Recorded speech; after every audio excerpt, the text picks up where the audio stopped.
If you're searching for more peace in your life, it may be time to stop rehashing the past or rehearsing the future and begin to live solely in the present moment. The book, Where's Here Now, offers insight and tips for living in the present. Author and co-pastor at Soul City Church, Jeannie Stevens, joins us now with more. Thanks so much for being here. Thank you so much for having me. It's such a delight to meet both of you. as well. Two overarching themes in this book that really struck out to me is bitterness and letting it go, because I feel like so many people have a hard time with that, and worrying. Yes. How do you remedy those solutions? Yeah, bitterness is holding on to a grudge that eventually has a hold on your heart, right? And no one wins with bitterness, especially the person that's holding on to it. And worry is really living in a not yet that's worse than your now. And these are all ways that we either rehearse the future or rehash the past. And I think so many of us struggle to actually be here in this now moment. But if it's not happening now,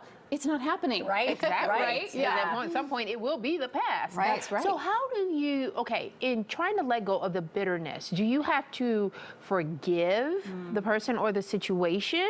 Or is it enough to just say, okay, I'm just not going to let it bother me anymore and just move on? Yeah, it's funny. That chapter that I wrote, I wanted to just have one full page where it said, letting go is hard, like in all bold, all capped, underlined. Yes. Because I think it's hard for all of us, especially when we've received just that pain or that hurt or that ache of a relationship that is no more. And I think, the question, what's here now, is really coming back to the present moment and naming what's happening now, noticing it in our bodies and how we're still carrying it, and then trying to actually process through a healthy way of letting go. And I love your question. Oftentimes it leads to forgiveness. It leads to walking through, naming, noticing, and then nurturing the parts of us that want to hold on. I think that so many of us hold on to bitterness and anger because it feels more powerful than the release of remorse and sadness, and naming what we do need to let go of. Because at the end of the day, you're only hurting yourself when you're holding on to all those negative feelings. The other person who might be involved might not even be thinking about it or They care. probably aren't. Right? They probably such aren't. a waste of Yes, energy. yes. So if we want to live in the now, what are the first couple of steps you give people? Because I feel like so many people didn't realize they're not doing it. Yes, you're exactly right. And what's here now is the question that I use. It's my way of kind of locating myself back in the present moment. When you go to the airport or to the mall and you find that red dot, right? You want to get to the Delta terminal or the United terminal, and you're like, okay, where am I? This question, what's here now, is my red dot. It's my locator to come back into this now moment. And so I just ask myself, what's here now? What am I sensing in my body? What am I feeling in my heart? What am I thinking in my mind? I did this yesterday when we all woke up and our hearts were just, broken open, and we find ourselves asking, like, why is this happening? What can we do? And I think that coming back to this now moment and saying, okay, what's here now? And I just did the question. I did the practice. Like, okay, what am I feeling in my body? I'm feeling a lot of anger. I'm feeling a lot of just sadness, so all the way through my body. What am I feeling in my heart? I'm feeling this sense of fear almost, right? And what am I thinking in my mind? Like the ticker tape of my mind. What do I keep going through? How can we change this? What can we do? And coming back to that question is a way to return to the present moment.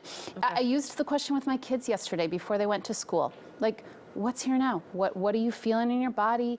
What are you sensing, in your heart? What are you thinking in your mind? It's a way to be present with one another. And we can all kind of tell when we're not present with each other, right? Sure. Yeah. But Amy brought up a point, like, you recognize where you are now, but you're also worried about what do you have to do going forward. I have this long list of things that I got to do, or I have these places that I have to be, or I have goals and aspirations to do. How can you not think about that or look forward to that and let that get in the way? I love that question because the past and the future are actually really important for us to pay attention to. The past is a great place to learn from, but it's a terrible place to live in. Sure. Yeah. The future is a great place to have healthy planning towards, but we can't actually live in the future. And it's in the present that we actually develop really healthy patterns of how to pay attention to the trends that occurred in our past and the things that we long to take place in the future. I think so many of us, though, we forget to be in the now moment. We forget to be where our feet are planted. And so we actually pay attention to the past and the future from an unhealthy place. Yes. And so when I'm in the present moment, I can actually pause, I can breathe, I can kind of sit in this space and I can go, what do I need to learn from what has already occurred? Okay. Yeah. And what do I need to do as far as planning for a healthy tomorrow? Okay. And I think that then what we get to do is we get to make those plans from this space and place, which is a healthy space and place. Yeah. So many of us, when we're rehearsing, we're doing it from places of worry. Yeah. We're doing it from places of control. Right. We're doing Fear. it from places of bitterness. Yeah. And when we're doing it from the past, it's from places like guilt or, unprocessed grief in our life. I think that's a big one that all of us are experiencing right now, the last 2 years, right. let alone the last 2 days. Right. Yeah. Right? There's so much collective grief in our world right now.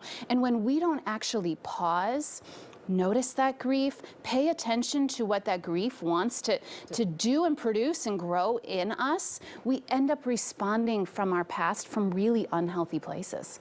So much good advice. Yes. Thank you, Jeannie, so much. We really Thank appreciate you so it. much. We have the information up there on your screen on how you can get a hold of the book. JeannieStevens.com is where you can go to get more information. Thank you. Thank you for so much being for here. having Yeah, me. we appreciate it.